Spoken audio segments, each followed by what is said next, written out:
వచ్చినట్టు నువ్వు ఉంటే చూడవా. ఇదేంటంటే దీని స్పెషల్ వచ్చేసి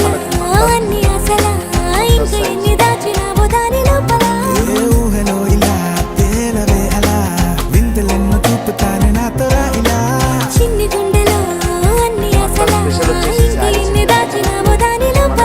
నా ఊహలో ఇలా తేలవే అలా వింతలెన్నో చూపుతాను నిండి నేల అయ్యనే ఇలా. మర్తాస్ అనేది డిజైన్స్ అనేది క్లారిటీ ఉంటుంది శారీ.